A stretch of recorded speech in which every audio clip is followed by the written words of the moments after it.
After years of casting himself as the leader to end America's decades-long wars, President Donald Trump is now trying to use his administration's aggressive military strike against Iran to his political advantage, as a tool to batter his Democratic rivals.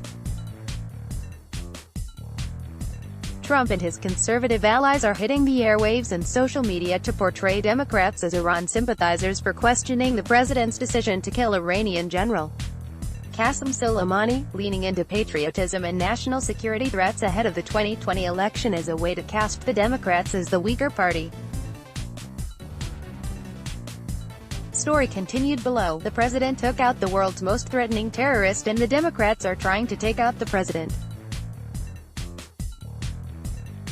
He wins, said Kellyanne Conway, counselor to the president. The alarmists and apologists show skepticism about our own intelligence and sympathy for Soleimani. The theme echoed across conservative circles and airwaves over the last 24 hours, thanks to the talking points of Trump's most ardent supporters. The former U.S. Ambassador to the United Nations and Governor of South Carolina, Nikki Haley, said on Fox News that the only ones mourning the loss of Soleimani are our Democrat leadership and Democrat presidential candidates, while White House Press Secretary Stephanie Grisham said on the same channel that President Barack Obama designated Soleimani a terrorist but then did nothing. Republican National Committee Chairwoman Ronna McDaniel asked how many more Americans needed to die before Democrats viewed Trump's actions as justified. It's just frightening, and to hear Nancy Pelosi say that the president's response was disproportionate. Well, I'd like to ask Nancy Pelosi, how many more American lives need to be shed before there is a proportionate response, McDaniel said. The president did the right thing, he took action. Everyone knows that this is a man who has American blood on his hands, and it was time to take him out. He did the right thing in protecting the men and women of this country. Heading into the 2020 election, both the president's moves in Iran and the impending impeachment trial are providing Trump an opportunity to pump himself up as a tough guy. In addition to fighting off the Democratic investigations and the 2 articles of impeachment, he is also now talking tough on Iran, which he has long viewed as a country that President Barack Obama and George W. Bush went too easy on. Ours was an attack based on what they did. We weren't the first one out. He killed an American, Trump said in the Oval Office on Tuesday about the drone strike he ordered that killed the Iranian military leader last Friday in Baghdad. He was a monster, and he's no longer a monster. He's dead. I don't hear too many people other than politicians who are trying to win the presidency. Those are the ones that are complaining, but I don't hear anybody else complaining. Trump added. The aggressive push carries substantial risks for Trump and his party as the U.S. faces potential retaliation from Iran or its proxies that could last months or more, starting with Iran's missile strikes at the U.S. military early Wednesday in Iraq.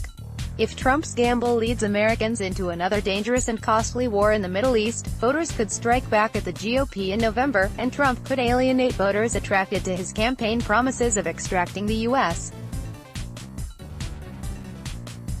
from places like Iraq and Afghanistan, 2 centers of protracted, costly and deadly military conflicts for a generation. Democrats are positioning themselves by accusing Trump of acting rashly, without considering the consequences of escalation ratcheting up with Iran and without seeking the input of congressional leaders. I've grown increasingly concerned about the strike against Soleimani and what it might mean for the safety of American troops in the region and the future of America's involvement in the Middle East, Senate Minority Leader Chuck Schumer said Tuesday on the Senate floor. The president's decision-making has been erratic. It's been impulsive without regard for the long-term consequences of America's actions abroad. He prefers reality show diplomacy and photo ops with foreign leaders to substantive progress.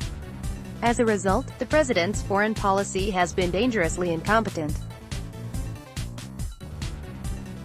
When you look at nearly every hotspot around the globe, he's made the situation worse, not better. Several top Trump officials are scheduled to deliver classified briefings on Wednesday to both House and Senate lawmakers on the reasoning behind the Iranian strike.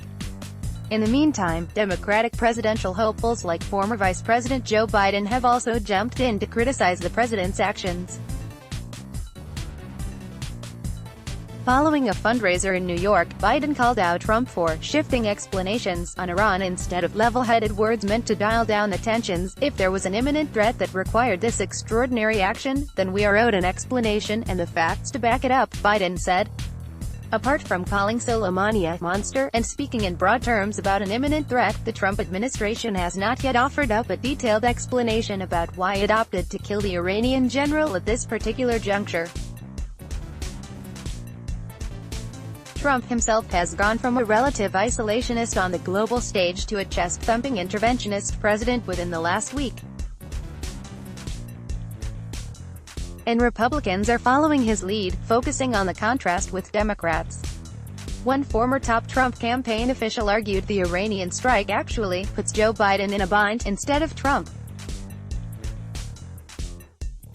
He is the candidate with a half-century of elected experience, said Jason Miller, a senior communications advisor on the 2016 campaign. When Biden first went to the U.S. Senate, there was still a shy Iran.